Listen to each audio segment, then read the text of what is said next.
This happened when I was 15 years old. My best friend Anthony wanted me to come over for the night since his parents would be gone all weekend. I rode my bike over and put it in his backyard before letting myself in through his back door. We played basically every video game he had, from FIFA all the way to Call of Duty, with popcorn and other junk food spilled out all over the floor. As the night progressed, we moved from video games to watching half a movie and getting bored to doing prank calls at close to 10 o'clock. Anthony made a few calls to different pizza places. When it was my turn, I just dialed a few random numbers in hopes to get someone at their house. On, say, my fourth attempt, I finally reached somebody. A guy with a deep and rough voice picked up, answering with a yeah instead of a hello. Anthony's laughing in the background made me stumble with my words mid-sentence, ultimately cracking up into laughter. I had never done a prank call, so I sucked at it. The guy on the other end was silent. I regained a straight face and tried to continue with the call. It went something like this. Sir, would it be alright if I borrowed one of the wheels from your car? What's your name, kid? My name is Bob. Really? You sure it's not Anthony? It hit me like a brick. I looked up at Anthony, whose face was noticeably full of fear. I hung up the phone, not wanting to be on the line with whoever that was for another second. Anthony, who the hell was that? I asked him. I don't know, he told me. Does your caller ID info display your name or something? No, it shows my dad's name. We hopped on the computer and did some research, trying to figure out how it was possible to get someone's name through their phone number. It didn't make sense how he could get Anthony's name so quickly. He was way too young at the time to be on any of those personal information sharing websites. We ended up asking a question on Yahoo Answers, since no one had a similar experience. The question turned up no answers. I suggested he call his dad, but he said he wasn't supposed to have anybody over for the weekend, so he didn't want to call. We planned on sleeping in the living room, so we just resumed watching the movie that we hadn't finished from earlier. Right after the phone call had left my mind, me and Anthony looked at each other when we heard his front storm door opening, and then the doorknob to the front door began to turn. It only was able to turn about halfway before the lock restricted it. Anthony turned off the TV, and I went over to the window to see who it was. I spread the blinds open. There was a tall guy standing outside. He noticed the blinds moving, and turned to look at me. I practically threw the blinds back into place. Me and Anthony hid in the kitchen, listening for any more noises. We heard the sound of the gate to the backyard opening, as it was right outside the kitchen window. God damn it, I said. I forgot to shut the back door. Anthony urged me to run and shut it. I made it to the hallway leading to his back door, and froze. There was a silhouette standing outside the back door.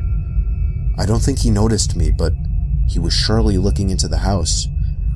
He opened the door and stepped inside. I tiptoed to the kitchen and motioned for Anthony to follow me upstairs. We made it to his room as quietly as possible, pulling the door shut to avoid making any noise. We crawled under his bed. He had cloth covering the bottom of his bed, so you couldn't see anything under it unless you actually moved the cloth. The doors downstairs all opened, each one getting closer to the stairs.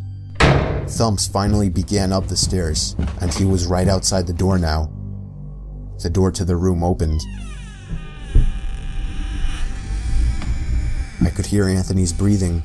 It was too loud. Footsteps moved over to the closet, and then the closet opened. I could hear the coat hangers being slid around as the fabric of the jackets and coats rubbed against each other. Footsteps moved over to the bed and stopped. I felt like my heart was about to explode out of my chest. Anthony's breathing was too loud. I had to cover his mouth with my hand. Nothing but silence in the room now. We laid still for so long, I almost thought he wasn't even in the room anymore. I moved my hand away from Anthony's mouth and whispered in his ear, "You think we can make a run for it?" He was about to answer when the most disturbing, memory-haunting scream I'd ever heard filled my ears as Anthony was seemingly dragged out from under the bed. I crawled out and saw him struggling with the man. I desperately looked around for anything to use as a weapon. I settled with the screwdriver sitting on his nightstand. I hurried over to the man and drove the screwdriver into his back. He let go of Anthony as he let out a scream of agony, giving us time to get the hell out of the house. Running onto the road would give away our position too easily. It would take too long to make it to his neighbor's house. We dove for the tree line in the woods and took cover behind a bush, watching the house. The back door opened as the man stepped outside, looking around the backyard. He then looked out to the woods. I felt his eyes pass me as he scanned through the tree line. It seemed that it was too dark for him to see us. Then, he turned his head back in our direction. I ducked behind the bush. "Joe, he's coming." "What?" "Dude, get up, we gotta run." He was right. The man was approaching us fast. How could he have seen us? We ran through the woods with the leaves crunching under us, giving away our position. When Anthony tripped over something, I crouched down with him, hoping we had run far enough. Not even 20 seconds later, oncoming footsteps from the direction we were running from came fast. They slowed down only 2 trees away from us, as we lay face down in the leaves. Moments later, the footsteps take off in another direction. We waited until we could no longer hear them, and took off back in the direction of the house. While running, over the sound of leaves crushing and my heavy breathing, I could swear I heard leaves crushing from behind us. We made it back to his backyard, into his house, and this time remembering to shut the back door. We were now able to call the police. Anthony stayed on the line with them, while I patrolled the back windows, making sure nobody was out there. It was so dark though, I couldn't see anything. So I did something that seems stupid today. I turned on his backyard lights, and immediately in the distance, over by the woods, I saw him, standing in front of a big tree. He turned off back into the woods and disappeared out of sight. That was the last time me or Anthony ever saw him. I would be lying if I told you we heard the occasional knocks at our windows or something cliche. No, that was it.